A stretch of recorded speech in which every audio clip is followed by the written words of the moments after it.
Lesson number 6 doctor Vikram Sarabhai. आगे के video में हमने विषय प्रवेश देखा और डॉक्टर विक्रम साराभाई के बचपन के और उनके जन्म, उनके माता पिता का परिचय दिया और बचपन के उनके साहसिक कारनामे देखे। और आगे हमने देखा कि उन्हें पढ़ाई में गणित और भौतिकी जैसे विषय में गहरी दिलचस्पी थी। आज हम आगे का लेसन देखेंगे, भौतिकी यानी कि भौतिक शास्त्र। तो इन विषयों पर उन्हें ज़्यादा रस था। उन्होंने मैट्रिक की परीक्षा सन 1934 में पास की। सन 1934 से 37 में गुजरात कॉलेज अहमदाबाद से इंटर की पढ़ाई की। सन 1937 में इंग्लैंड चले गए। सन 1940 में कैम्ब्रिज से गणित व भौतिकी में BAS की परीक्षा में सफलता प्राप्त की। तत्पश्चात द्वितीय विश्व युद्ध के शुरू होते ही विक्रम साराभाई भारत लौट आए। भारत में उन्हें सर CV रामन तथा डॉक्टर होमी भाभा का सानिध्य मिला। सानिध्य यानी कि निकटता, उनसे निकटता हुई। वहाँ राष्ट्रीय स्वतंत्रता आंदोलन से बड़े प्रभावित हुए।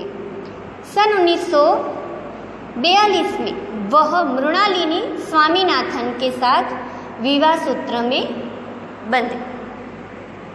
तो यहाँ तक हमने बाल्यकाल से लेकर उनके विवाह तक का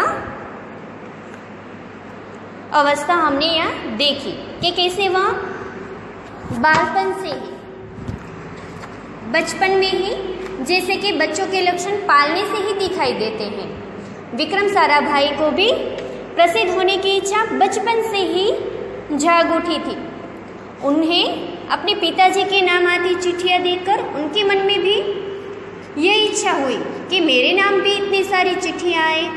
इसलिए उन्होंने क्या किया कि अपने नाम की ही चिट्ठियाँ लिखकर वह लिफाफा डाकघर में डाल दिया और उनके नाम भी ये चिट्ठियाँ आने लगी। और यह जानकर उनके पिताजी को हंसी भी आई, पर उन्हें अच्छा भी लगा कि अभी बचपन से ही उन्हें ऐसे प्रसिद्ध होने की इच्छा है।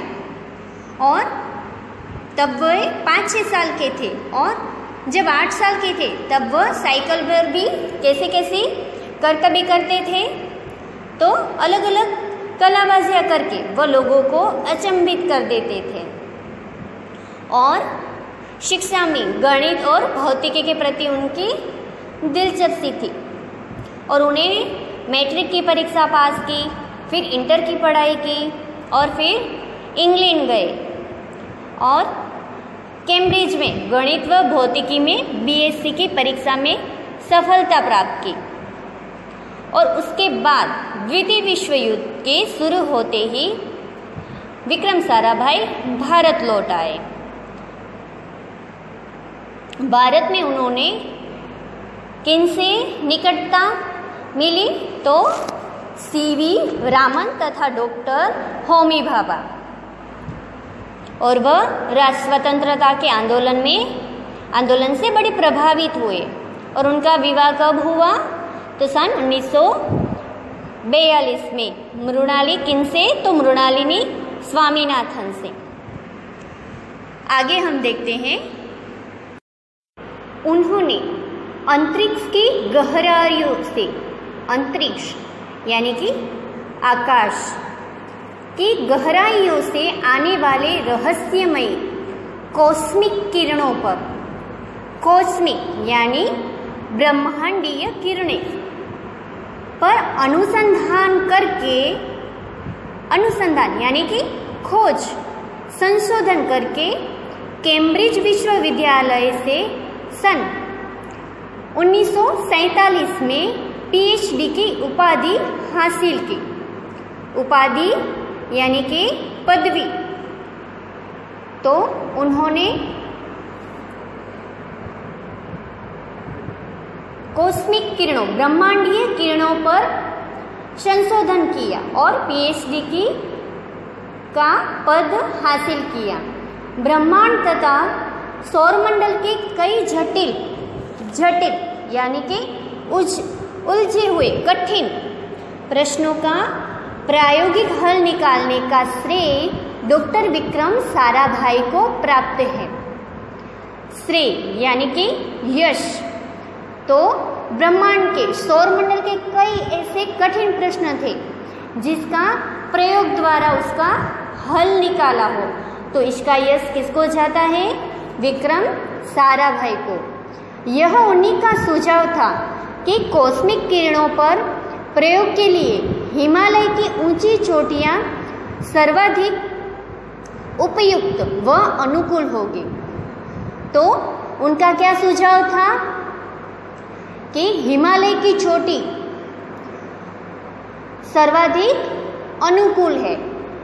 इसीलिए भारत सरकार ने गुलमर्ग में वैज्ञानिक उपकरणों से लैस एक प्रयोगशाला स्थापित की।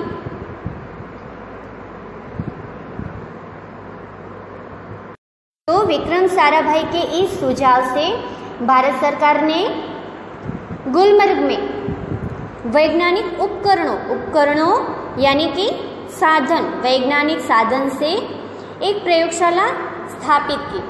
डॉक्टर विक्रम साराभाई के निजी प्रयासों से सन 1947 में भौतिक अनुसंधान प्रयोगशाला अहमदाबाद में स्थापित हुई। तो विक्रम साराभाई के प्रयास से ही अहमदाबाद में यह प्रयोगशाला स्थापित हुई, जिससे वह आजन्म संबंध रहे। साथ ही उन्होंने देश में